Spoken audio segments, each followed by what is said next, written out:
Welcome to Pilgrimage. My name is Mike Angel. I'm one of the priests at Holy Communion.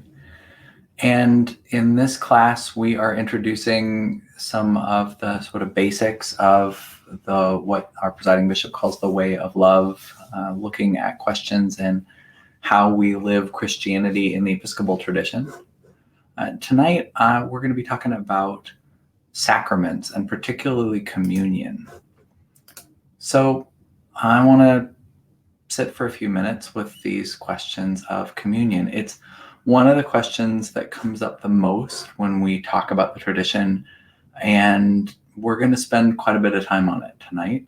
And at the same time, I'm realistic that I could talk about this topic for years. So I'm going to stay pretty basic. First, just where we are. We're several classes into our introduction. This is our second class on prayer and specifically looking at communion. And originally I was going to walk you through step by step a communion liturgy. And I made a couple of attempts at that and I decided I'm not going to do that. I want to talk about the sacraments and about communion, about Eucharist more broadly than if I took you step by step through a Eucharist video. If we want to do that later, we could talk about it in the class on Monday evening and I'll do it. But it didn't seem like a good use of our time. So sacraments. Whenever I say sacraments, it immediately puts me in the mind of a undergraduate professor I had named Bernard Cook, whose book was titled Sacraments and Sacramentality. That is to say, we're going to be talking about sacraments broadly today. And I think it's important to understand that the Episcopal Church, no matter how you slice it, is a sacramental church. You just saw a picture of one of our celebrations of Eucharist. Here's another one from an Easter Vigil a couple of years ago. And we're a sacramental church. We believe in sign and symbol, and there's so much to the way we do worship that takes time to explain. It was an understanding in the early church that you couldn't get it all before you were baptized or confirmed, that a catechism class, a class that prepared you to become a Christian, to enter into the sacraments, couldn't teach you everything, that you had to keep going afterward. And I think that that's true. It takes a life to live through your understanding of what it means to be a sacramental Christian. But that sort of breaks with the tradition for some folks. So I want to talk about what is a sacrament in the Episcopal Church. What often comes up, especially for folks that are looking at our faith from the Catholic perspective, is, do you believe in the 7 sacraments?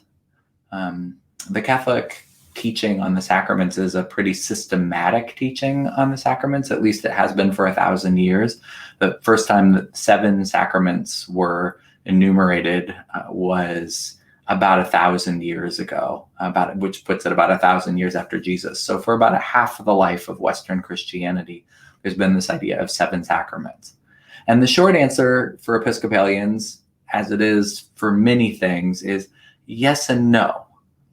And I have to own that this is my perspective, and this is a lifelong and multi-generational Episcopalian, but I know that there are Episcopal priest colleagues that would disagree with me on the way that I'm about to say this, but this is my perspective. The Episcopal Church does have all 7 sacraments, and we don't necessarily count them all as sacraments. Some of my colleagues absolutely would absolutely identify with 7 as the number. I identify more with the idea of 2 sacraments and then a whole bunch of sacramental rites. That's a Roman Catholic distinction between sacraments and sacramentals. I would say that baptism and Eucharist for, thousands of years now, 2,000 years, have been understood since the very beginning of the church as critical to the ministry of Jesus. The other 5 that get named in Western Christianity are also important, are also ways of living that out, but they just have a different relationship to church history and to the Bible than baptism and Eucharist do. Anglicans all across the world have embraced baptism as Eucharist as we always call them sacraments. The questions of confirmation, unction, confession, holy orders, matrimony, we've sure had a lot of arguments about those.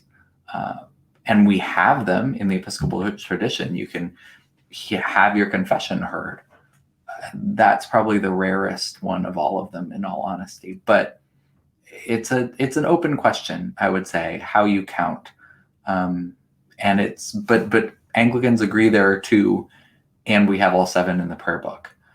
And if you are looking for a church that would allow you to live a sacramental life like what you had in a previous tradition, you can come into the Episcopal Church either from a more Protestant place that would only identify baptism and Eucharist, or you can come from a Roman Catholic place and be nourished by the same sacraments. It's pretty tricky. So what is a sacrament in Episcopal tradition or Episcopal teaching? So we actually have, it's time almost to fess up, but we have in the back of the Book of Common Prayer something called a catechism.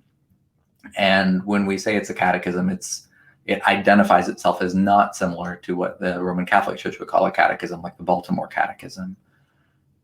There is, though, a definition of a sacrament, which is an outward and physical signs. Sacraments are outward and physical signs of inward and spiritual grace. We'll talk more about signs in a little bit. But there's a playfulness in Anglicanism with language.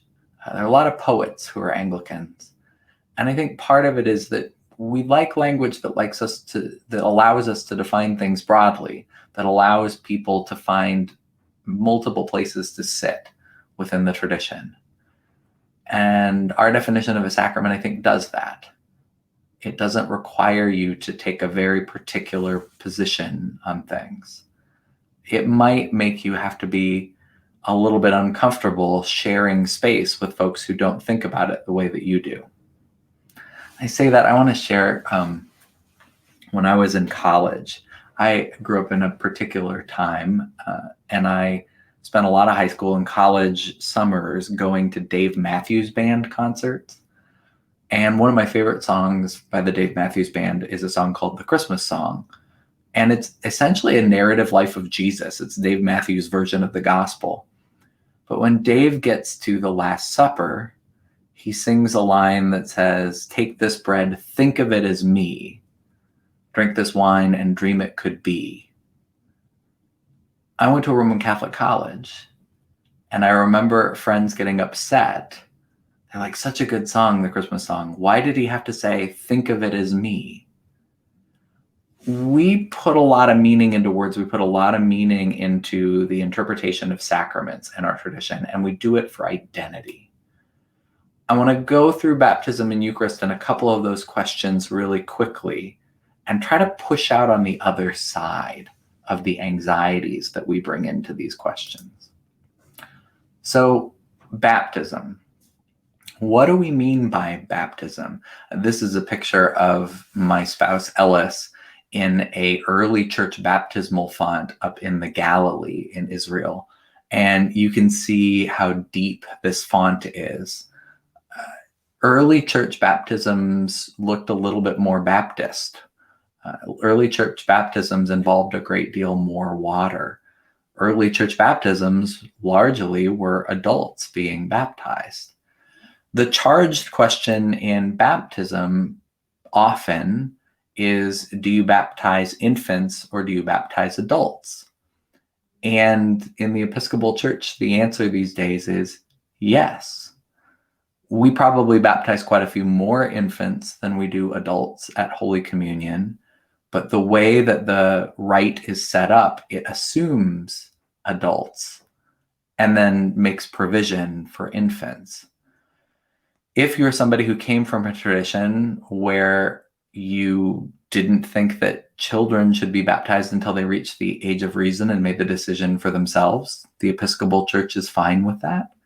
If you're somebody who grew up in a tradition where family gets anxious about getting a kid baptized, the Episcopal Church makes room for that too. But it's an example of a charged question around a sacrament. It's also a example, baptism is, of a way in which we can get all wrapped up around sort of ephemera. Even the Roman Church anymore doesn't teach that not being baptized endangers your soul. Let me say that again. The Pope a few years got rid of limbo. It was this idea of a place where babies could go if they hadn't had the chance to be baptized. The Pope said, yeah, we don't actually need that. And it's meant that this idea of needing baptism for salvation is not as much of an anxiety in the Roman Church. Anglicanism tried to get rid of that anxiety at the Reformation. We've always seen baptism as an outward sign of the inward grace that God has already done, the salvation that God has already accomplished. Yes, it matters to claim that, to sign it in the midst of a community, but it's not required for entrance to heaven. There's not going to be a UV scanner to check whether you've been baptized at the pearly gates. The meaning of baptism has shifted over time. Actually, baptism may have shifted a little bit less than just about anything else, but the meaning of these sacraments and what we mean by them has shifted a great deal over time. A lot of the understandings of baptism were built in the early church when adults were making adult decisions to convert into the faith. And it takes a lot of interpretation to map that onto an infant essentially being named as part of a faith from the very beginning, named as part of a family. So the meaning of sacraments has shifted over time. We could do a whole class about that, but hold on to that one, because we're going to spend most of our time today talking about the most charged.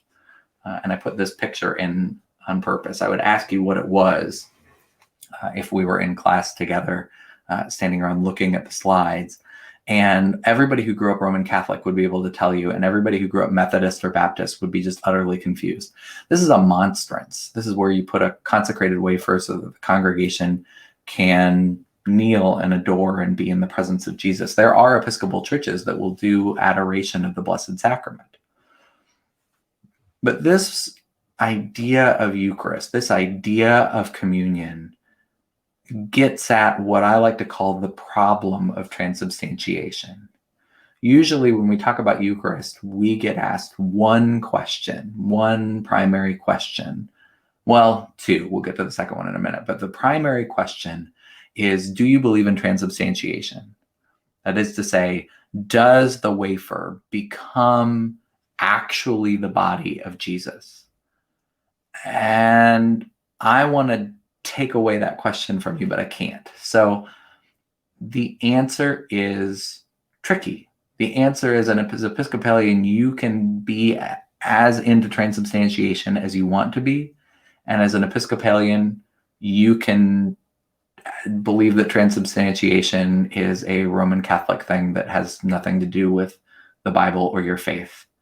And both are in bounds. And people may be in the same Eucharistic celebration, receiving communion next to each other, and be believing slightly different things about it. Transubstantiation became the watchword of identity at the time, well, really in the time after the Reformation. This idea of what is it that you believe is happening to a wafer became the place, sort of I mean, it's fitting because we're talking about sacraments. It's the symbol of where you are on the question of the Reformations, the questions of the Reformation. And so Roman Catholics were taught this is what makes you Catholic. And Lutherans were taught this is what makes you Reformed. And Anglicans tried to diffuse the whole thing by saying, we believe in the real presence of Jesus. And everybody who believes that Jesus is really present can be part of our tradition. That's our answer to transubstantiation. Luther talks about consubstantiation, this idea that Jesus and the bread are both there at the same time. Anglicans are cool with that. Roman Catholic theologians, the Council of Trent doubles down on Aquinas and says the substance changes. The accidents may not, but the substance changes. That is to say, the thusness, what it is of Eucharist, it becomes physically Jesus, up till Vatican II, where they say, well, chemically, but Jesus is really, really present. That's essentially the Anglican position. Jesus is present. It's actually also the Orthodox position. The Eastern Orthodox Church never gets sucked into this question of transubstantiation. And so if you ask an Orthodox theologian about, how is Jesus really present, they'll say, it's a mystery. Anglicans tend to like that answer. It's a mystery. Jesus is mysteriously present. But it gets at this problem. We've defined who we are in faith around the question of what happens in communion. And so we only think about that question, what happens to the bread and wine? And I would argue that limits us. That limits us. So, as I said, this is actually a slide from the last time, but I wanted to re-emphasize it. We're a via media tradition. Real presence, which is the Anglican answer to transubstantiation, means that there on the left, you've got St. Paul's K Street in Washington, D.C., where almost everybody you ask in that place is going to believe that it's transubstantiation. And the tabernacle is kept right in the middle of the high altar. The priests always face the back wall. They face, in this case, it's not actually east. It's liturgical east because All Saints happens to be oriented north-south. But they face the altar away from the congregation. There's incense, there's elevation. The whole thing is chanted. It almost is in Latin. And then just a couple miles away down in Alexandria, you got this teeny tiny table underneath a giant pulpit. And everybody there would probably kind of shrug their shoulders and say, I think Jesus shows up. But and these folks are saying the same prayers. They're in the same tradition. So it's kind of, for Episcopalians, it's less of an identity marker, the question of transubstantiation. You can believe in it. You don't have to believe in it. And you can share a church with folks who are on both sides of the question. So I actually want to disengage from the question of transubstantiation. I don't want to spend the rest of my time talking about how Jesus is present and arguing about, Aquinas saying that if a mouse got a piece of consecrated wafer, that the mouse wouldn't be receiving Jesus, and whether that means that Aquinas even thought about transubstantiation. We could have a whole thing. I want to think about communion in the time we have left through 3 different lenses. I want to talk about more than just what happens to a wafer. So the first is, this is a sacrament of a meal. I really want you to listen to watch and listen to the presiding bishop's video about communion and about what it meant for his family to see people sharing the bread and especially the cup. But this is a meal. And Jesus's meals were radical. This is in scripture. But Jesus's meals were radical because they included all the wrong people. Jesus's table didn't have the usual cultural walls around it. And it was enough of a challenge to the systems as they were that it really was something that was remembered about Jesus.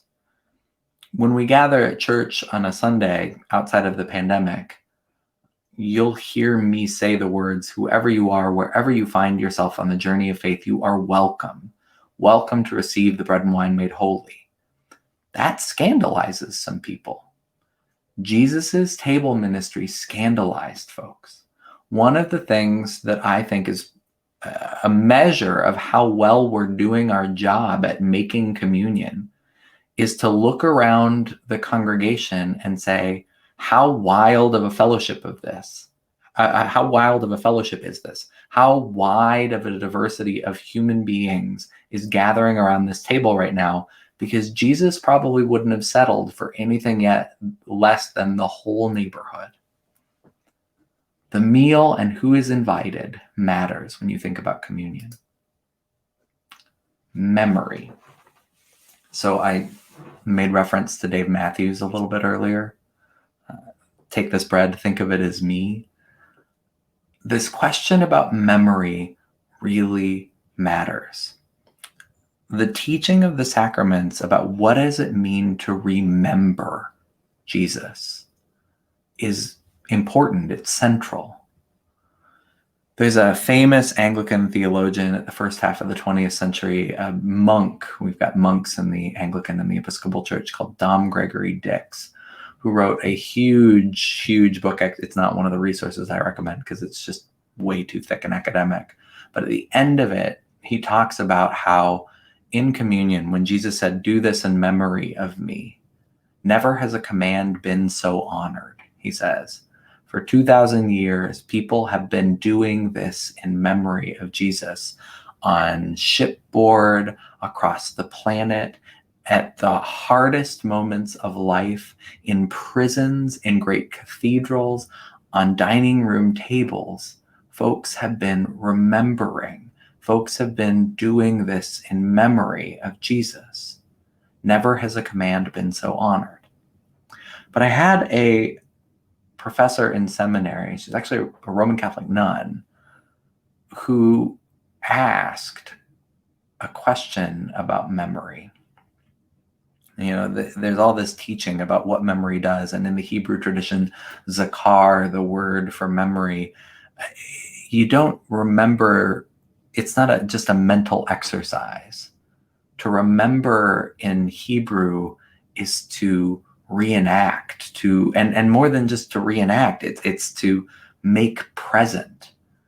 Just as in the Seder meal, the people become present again to the story of Exodus, to the story of the escape from Pharaoh's bitter yoke.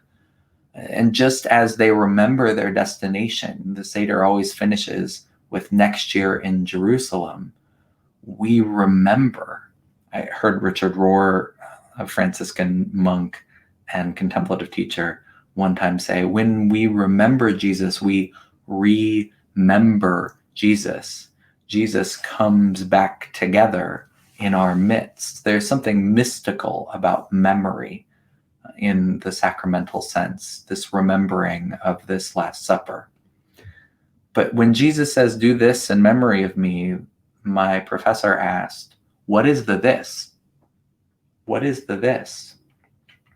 Is it just breaking bread, sharing a cup? Is that what the this is? Or when we say, "Do this in memory of me," when Jesus asks us to do this in memory of me, is Jesus pointing to what's going to happen in the next day? Remember, communion is a memory of the Last Supper. Jesus knows what's ahead. Jesus knows that he is headed to the cross. And so are we being asked to offer our lives out of love for the sake of others? Is that what we're being asked to do in memory? Memory can be tricky. Memory can be dangerous. Memory can ask big questions of us. Which gets us to the last piece around sacrament and sign. I've talked about signs a couple of different times. But a sacrament is, as we say, an outward and visible sign in the Episcopal Church. And you can think of signs in a pretty literal way, in road signs. My 2-year-old can tell you that if you see a red octagon, it means stop. Where does communion point us? Is the point of communion to engage us in intellectual debate? Or does communion hope to point us somewhere else? I would argue that for the last several hundred years in the church, we have gotten too focused in on the question, what happens to the bread and the wine? And we've not been focused enough on the question, what happens to us? When we gather together with the wide diversity of God's beloved human beings, when we hear Scripture broken open, when we pray together, when we share a radically hospitable meal, when we remember Jesus, what does it do to us? Can we live in the same way in the moments after communion? Does it point us out to walk in the direction that Jesus walked? Does it pull us into the mission of Jesus, out to the lost and the least and the lonely and the left out? What is transformed? Bread? Wine? Us? We'll talk some more about communion. We'll talk some more about sacraments.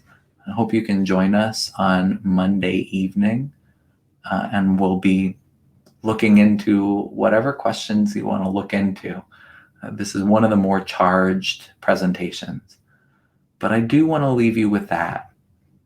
The idea, if a sacrament is doing its job, what is transformed?